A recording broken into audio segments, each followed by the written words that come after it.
खोवाई अगरतला राष्ट्रीय राजमार्ग पर भारी परेशानी। लगातार बारिश के कारण सड़क पूरी तरह कीचड़ में बदल गई और इसी दौरान राज्य के मंत्री टिंकू रॉय की गाड़ी भी बीच रास्ते में फंस गई। इस घटना के बाद पूरे इलाके में हड़कंप मच गया है। बारिश के चलते खोवाई से अगरतला जाने वाले राष्ट्रीय राजमार्ग के कई हिस्से कीचड़ से भर गए हैं। स्थिति इतनी खराब हो गई कि मंत्री की गाड़ी भी आगे नहीं बढ़ पाई। गाड़ी फंसने के बाद सुरक्षा कर्मियों और स्थानीय लोगों ने मिलकर गाड़ी को धक्का देकर बाहर निकालने की कोशिश की। इस पूरी घटना का वीडियो सोशल मीडिया पर तेजी से वायरल हो रहा है। इस वजह से राष्ट्रीय राजमार्ग पर लंबा जाम लग गया। ऑफिस जाने वाले लोग, एम्बुलेंस और सामान से भरे ट्रक, हजारों लोग घंटों तक सड़क पर फंसे रहे। स्थानीय लोगों का आरोप है कि लंबे समय से सड़क मरम्मत की मांग की जा रही है, लेकिन अब तक कोई ठोस कदम नहीं उठाया गया। उनका कहना है कि थोड़ी सी बारिश में ही सड़क पूरी तरह से बंद हो जाती है। इस घटना को लेकर विपक्ष ने भी सरकार पर निशाना साधा है। उनका कहना है कि विकास के दावे जमीनी हकीकत से मेल नहीं खाते। घटना की तस्वीरें और वीडियो सोशल मीडिया पर तेजी से फैल रहे हैं, जिससे आम लोगों में नाराजगी बढ़ती जा रही है। अब सुनिए इस पूरे मामले पर मंत्री टिंकू रॉय और मुख्यमंत्री मानिक साहा का क्या कहना है। হচ্ছে এবং তার কাজ করতে একটু অসুবিধা তো হবেই এবং এটা এখানে আমি যেটুকু দেখেছি, আমি প্রতিদিনই তো যাই, এই সপ্তাহে 3 দিন যাতায়াত করি।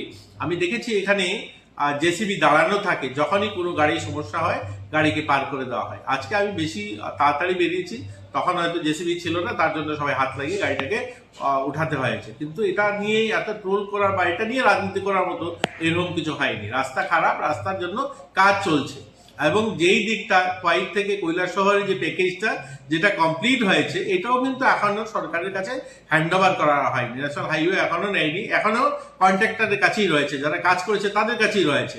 তারা সেটাকে মেনটেন করছে, তারা যেখানে যেখানে ত্রুটি বিচ্ছুতি দেখা যাচ্ছে সেগুলো তারা শুধরানোর কাজ করছে। তো কাজ চলছে, আমরা আশা করছি এটা খুব দ্রুত গতিতেই শেষ হবে এবং যেখানে যেখানে দরকার সেগুলো মাননীয় মুখ্যমন্ত্রী কথা বলছে। দেখুন, এরকম নেই, এই রাস্তাটা দিয়ে আমি যাতায়াত করি, যেহেতু আমি কৈলাসহরে থাকি, তো আগরতলা আমার যাতায়াত এই রাস্তা দিয়েই এবং প্রত্যেক সপ্তাহ শুক্র শনি রবি এই 3 দিন আমি আছি। যেহেতু বাড়িতে একটা রথের উৎসব চলছে, তার জন্য আজকে এসেছি আমি।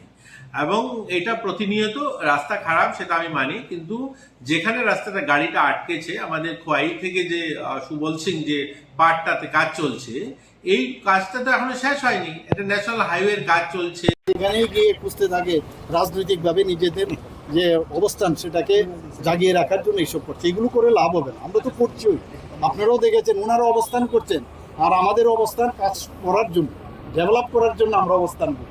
যে কোথায় কি অবস্থা আপনি নিজেও দেখেছেন, যে আরবানের যে সব জায়গাগুলো আমাদের স্মার্ট সিটির সমস্যা, আমরা নিজেরা এসেছি, সবাই এসেছি।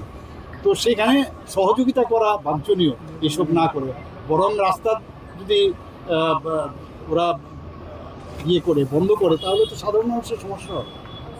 এখন আমি তো বারবার বলছি, এটা তো আমাদের মানে ইজিলি তৈরি করার মতো না। এগুলো নিয়ে আমি নিজেও গিয়ে ইউনিয়ন মিনিস্টার নীতিন গডকরিজির সাথে আমি কথা বলেছি, সমস্ত ফটো তুলে ভিডিও তুলে কথা বলেছি। আমি বলেছি বৃষ্টি আসছে, আরও সম্ভাবনা। উনি তারপর আবার এই ঘটনাগুলো দেখে আবার আমি পাঠালাম।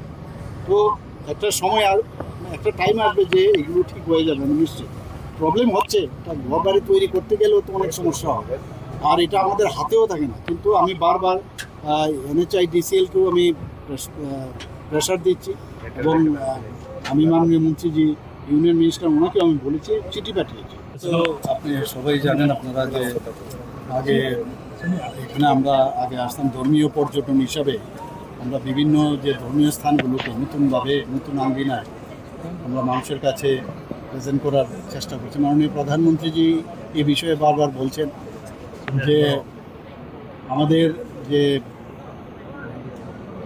পূর্বের যে ব্যবস্থাপনা, পূর্বের যেগুলো আমাদের মন্দিরগুলো আছে বা সেগুলোকে পুনর্গঠন করা এবং আবার ডেভেলপমেন্টও করা, এই বিষয়ে মাথায় রেখে আমরাও কিন্তু কাজ করছি। আপনারা সবাই জানেন যে উদয়পুরের মাতাবাড়ি ত্রিপুরা সুন্দরী মন্দির, আমরা প্রসাদ প্রকল্প থেকে টাকা পেয়েছি, পাওয়া সত্ত্বেও সেই টাকায় সেটা কমপ্লিট করা সম্ভব হয়নি।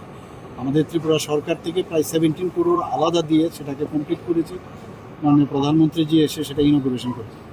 এডিবির প্রজেক্ট নিয়ে আমরা এই চতুর্থ যে দেবতা মন্দির সেই প্রাঙ্গণকেও আমরা কিন্তু নতুনভাবে ইনফ্রাস্ট্রাকচার ডেভেলপ করছি। কসবেশ্বরী মন্দির সেখানেও এডিবির ফান্ড নিয়ে সেখানেও ডেভেলপ করছি।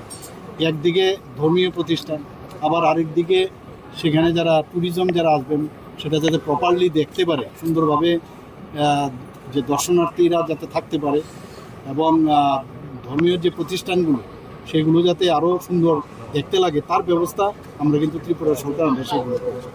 আপনারা সবাই জানেন যে বনদুয়ারে আমরা 51 শক্তিপীঠ আমরা করছি এবং তার ভূমি পূজন আমি করে এসেছি। এই যে 51 শক্তিপীঠ ভারতবর্ষের বাইরেও বহু জায়গায় আছে, বহু লোক সেখানে হয়তোবা জীবনে কোনোদিন যাওয়া সম্ভব হবে কি না, আমরাও অনেক জায়গায় যাওয়ার সুযোগ পাই। তো একই জায়গায় এসে এই যে 51 শক্তিপীঠকে তার যে রিপ্লিকা তৈরি হবে এবং একটা আমি বলবো যে এমন একটা আধ্যাত্মিক সেন্টার সেখানে তৈরি হবে, মানুষ এসে এক জায়গায় 51 শক্তিপীঠকে দেখতে পাবে। তো এইভাবে আমরা ত্রিপুরাকে সাজাচ্ছি এবং আমার মনে হয় এতে করে আমরা যেটা বলছি যে ত্রিপুরা শ্রেষ্ঠ ত্রিপুরা সেটা সম্ভব হবে। এই খাচ্ছি বেলার মধ্যে একটা রাজনৈতিক দল 2 ঘন্টার পথ অবরোধ দেখেছে। এই unites people, bring people together, and at them it can also be a vital role in tourism sector, particularly religious tourism. Now, religious tourism, you say this is